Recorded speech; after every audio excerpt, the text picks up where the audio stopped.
Some artists have talent. Rihanna has a discography, not a body of work, not a catalog. A discography, the kind that arrives in a room before she does, sits down at the head of the table and orders for everyone. Rihanna is not just a singer, she's a weather system.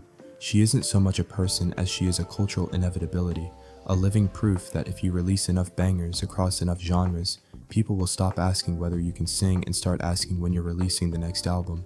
Which, to be fair, they've been asking for 10 years, and counting. She's the answer to the question, what if Barbados just decided to win pop music? She's short, magnetic, and carries the contained energy of someone who knows exactly how much she's worth, not emotionally, literally. Forbes has done the math. To her fans, she's a legend. To her critics, she's overrated. To LVMH, she's a revenue stream. And to the rest of us, she's the reason we still have hope that Auntie was not the last thing she'll ever release. Before Rihanna became Rihanna, she was Robin Fenty from Bridgetown, a young starlet discovered by Jay-Z, releasing singles that sounded like they were designed by a committee of people who had just discovered the Caribbean existed.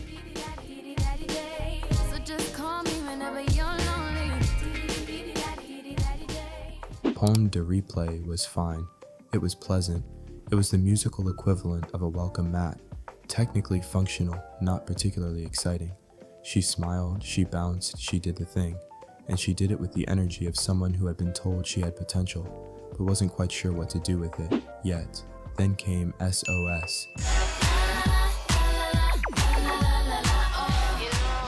which sampled Soft Cell's Tainted Love and essentially said, we're not building an artist from the ground up, we're building a delivery mechanism for infectious pop hooks. And you know what? It worked, because Rihanna didn't need to convince you she was a vocalist. She needed to convince you that you'd be replaying the song on your commute for the next 3 weeks. And she did. Her vocal range in this era was limited, and her emotional depth was decorative. But her timing was perfect. She understood even then that the song was the point, and she was its most convincing argument.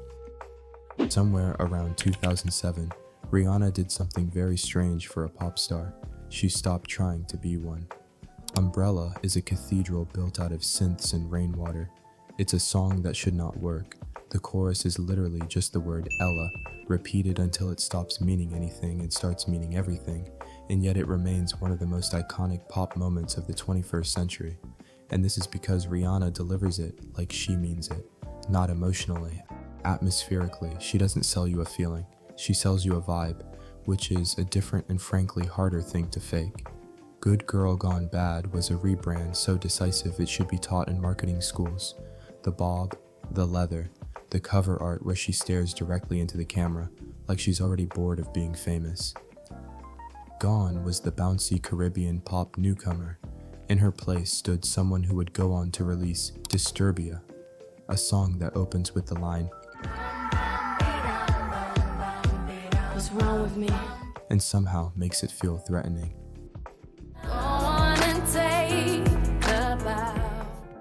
She told us in a kiss-off ballad that is technically about a bad relationship and spiritually about winning. Vocally, she's controlled here, restrained, a little cold. The emotion isn't performed so much as implied, like she's already moved on and is just narrating the ending for your benefit. Her vocal performances in this era are not technically impressive. They're texturally impressive, which is a completely different skill set. She doesn't run up scales, she leans into them sideways. She treats her voice like a blunt instrument, not because she can't do better, but because better would ruin the song. Then came Rated R, and the vibe shifted from cool to cold. If Good Girl Gone Bad was Rihanna telling you she'd change, Rated R was her telling you she didn't care what you thought about it. It's darker, stranger, and deeply unbothered. Russian Roulette is a song about, and I want to be precise here, actual death, delivered with the serene detachment of a weather forecast.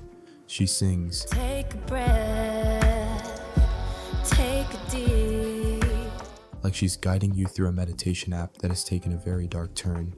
It's genuinely unsettling, and it's the first time in her career you believe she is capable of something genuinely unexpected.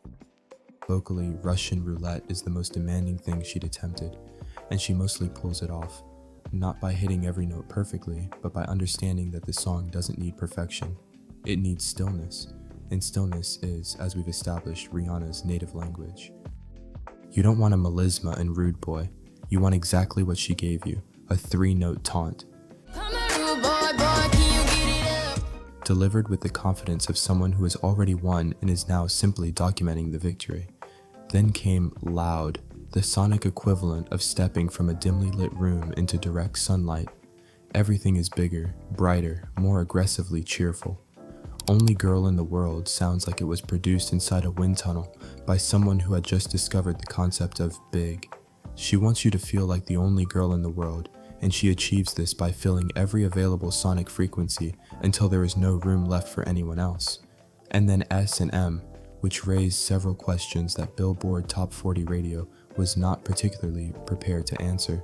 The lyric is, "Sticks and stones may break my bones, but chains and whips excite me."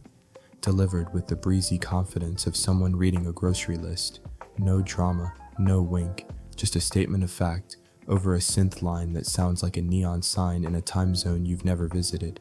We Found Love closes out this stretch, a collaboration with Calvin Harris that is structurally a house track and emotionally a 4-minute thesis on euphoria.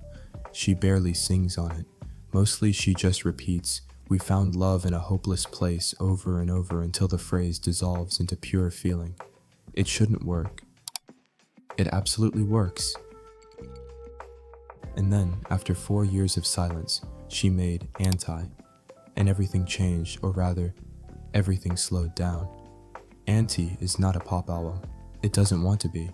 It's murky, unhurried, and deeply uninterested in giving you what you expected.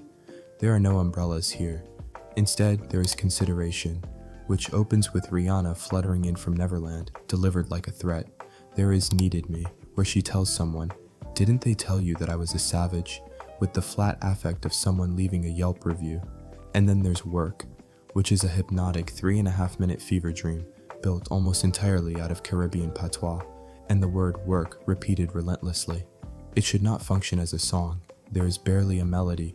The verses are structured like someone texting while distracted, and yet it burrows directly into your nervous system and stays there, rent-free for the rest of your natural life. That is not an accident. That is a craft so refined it looks like chaos. But the moment is Love on the Brain. Love on the Brain is a full-throated, gospel-drenched power ballad in which Rihanna, for the first time in her career, visibly and audibly tries. You can hear her reaching. You can hear the strain at the top of her register, the roughness at the edges of the big notes, the way she digs into "and I run for miles just to get a taste," like she's wringing something out of herself. It is imperfect. It is effortful. It is the most compelling vocal performance of her career, precisely because it sounds like it costs her something. Because Rihanna is not, strictly speaking, a great vocalist. Her pitch wanders. Her runs are infrequent and occasionally risky. She is, technically, a mid-range singer with exceptional instincts and generational taste in producers. But on Love on the Brain, the imperfections aren't flaws. They're the point. The cracks in her voice are the song.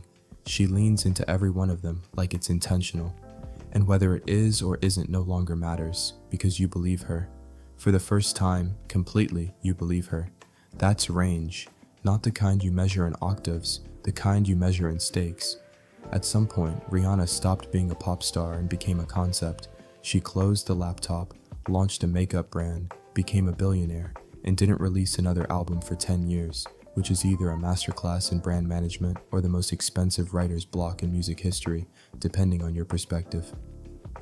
Fenty Beauty, Savage x Fenty, a Super Bowl halftime show where she performed in a striking all-red ensemble, complete with an Aliyah puffer coat, 40 feet in the air while visibly pregnant, and the internet collectively ceased to function. She didn't even bring a special guest. The special guest was her baby. She told us with her stomach, and here's the thing. As a live performer, Rihanna has always been divisive.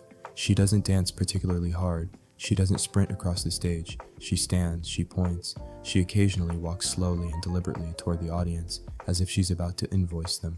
Critics have called it lazy. Fans call it commanding. I call it understanding the assignment, which is to be Rihanna. Not to prove that you could have been a dancer if things had gone differently. The Super Bowl performance generated an estimated $5.6 million in media impact value for Fenty Beauty in the first 12 hours alone. driven solely by the 3-second mid-show makeup touch-up. She turned it into a commercial and made it iconic. So does Rihanna have range? Define range. If you mean technical vocal acrobatics, controlled dynamics, and the kind of operatic delivery that makes vocal coaches pause their YouTube videos, no, she doesn't have that. She's never pretended to. But if you mean the ability to make a dancehall track, a gothic pop anthem, a country-inflected ballad, a gospel soul epic, and a hypnotic 3.5-minute Caribbean fever dream, and have all of them feel like her, then she might have more range than almost anyone in the modern pop era. She is a compass.